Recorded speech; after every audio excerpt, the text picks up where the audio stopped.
नमस्कार, स्वागत है एक बार फिर से आप सभी का आपके अपने ही परिवार हनुमान सेवा परिवार में। आशा करते हैं कि प्रभु श्री हनुमान जी और परम पूज्य बाबा नीम करोली महाराज जी सभी भक्तजनों पर असीम कृपा सदैव बनाए रखें और सदैव आप सभी का जीवन में उचित मार्गदर्शन करते रहें। दोस्तों, बाबा नीम करोली महाराज जी यूँ तो सर्वसमर्थ हैं, सर्वज्ञ हैं, वह प्रकृति के नियम बदलने का भी सामर्थ्य रखते हैं और किसी मृत को प्राणदान देने का भी अगर किसी संत के वश में है तो वह है बाबा नीम करोली महाराज जी। परंतु इन सभी से परे भी कभी कभी महाराज जी ईश्वर के उन नियमों का उल्लंघन नहीं करते थे जो किसी आत्मा के लिए निमित्त होते हैं। ऐसा इसलिए किया जाता है क्योंकि जब आप इस मनुष्य रूप में कर्म कर रहे होते हो तो आपके कर्मों का जो संचय होता है वह कालांतर में जाकर ईश्वर के लिए ऐसा मार्ग प्रशस्त करता है कि ईश्वर आप पर कृपा करें या अति विशेष कृपा करें। जिन लोगों पर ईश्वर की अति विशेष कृपा होती है वह उनके पुराने कर्मों का संचय होता है। और अगर आपके सत्यपूर्ण कर्मों का संचय आपके पास में नहीं होता है तो हो सकता है कि आने वाले किसी जन्म में आपको जब बहुत ज़्यादा आवश्यकता हो उसमें ईश्वर आपका खाता बंद कर दें, या यूँ कहिए कि ईश्वर भी अपनी प्रकृति के बनाए हुए अपने ही नियमों में बाध्य हो जाएं। उस समय न कोई गुरु आपकी मदद कर सकते हैं, न ही आपके लिए परमात्मा मदद कर सकते हैं। इसलिए कर्मों का महत्व सिर्फ इस जीवन तक नहीं, हमारे जन्म जन्म तक मान्य रहता है। बाबा नीम करोली महाराज जी ने यूँ तो किसी भी भक्त को आशीर्वाद देने से कभी मना नहीं किया। जो भी उनके पास गया कोई खाली हाथ कभी नहीं लौटा, उनके शरीर रहते हुए भी और उनके शायद शरीर न रहते हुए भी। महाराज जी ने हमेशा अपनी उपस्थिति हर भक्त को दर्ज कराई है।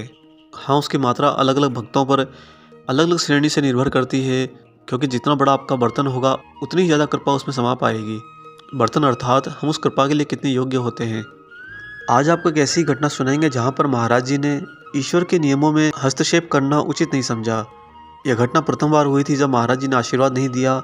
और दोस्तों, अगर आपको ये वीडियो अच्छा लगे तो वीडियो को देखते हुए लाइक ज़रूर कर दिया कीजिए और ज़्यादा से ज़्यादा वीडियो को शेयर कीजिए, साझा कीजिए। जो लोग चैनल पर नए हैं चैनल को सब्सक्राइब कर लीजिए, साथ ही बेल आइकन को ऑन कर लीजिए। और अगर आप हमारा प्रोत्साहन बढ़ाना चाहते हैं तो जॉइन बटन को अवश्य क्लिक करें। आइए ले चलते हैं आपको बिना देरी करे अभी इस अद्भुत घटनाक्रम पर। एक बार एक महिला महाराज जी को अपने घर ले गई और बाबा की बहुत बड़ी भक्त थी और अपने जीवन के आने वाले सारे संकटों के लिए महाराज जी को ही समर्पित रहती थी।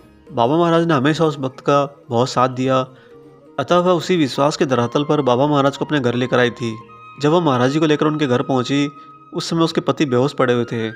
उस महिला ने झोली फैलाकर हाथ जोड़कर बाबा से प्रार्थना करी कि वे उसके पति के सिर पर बस हाथ रख दें। महाराज जी हिचकिचाए और पूछा कि तू क्या चाहती है हमसे। महिला ने गर्दन झुकाकर कहा, सिर्फ आपका आशीर्वाद। अर्थात वह चाहती थी कि बाबा महाराज उसके पति के ढलते समय को रोक दें। महाराज ने स्पष्ट बात तो नहीं बताई, लेकिन 3 बार यही पूछा कि क्या तू सच में हमसे आशीर्वाद देने के लिए कहती है माई। फिर पास ही बैठे भक्त से कहने लगे कि माँ आशीर्वाद चाहती है, हमें क्या करना चाहिए बताओ। एक भक्त हमेशा दूसरे भक्त के कष्टों का सहभागी बना रहता है, अतः उस भक्त ने भी आग्रह किया कि बाबा इसे आशीर्वाद दे दीजिए।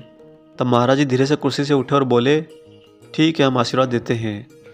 इसी बीच उस महिला के घर की बिजली चली गई और वह लालटेन की व्यवस्था करने के लिए बाहर निकली।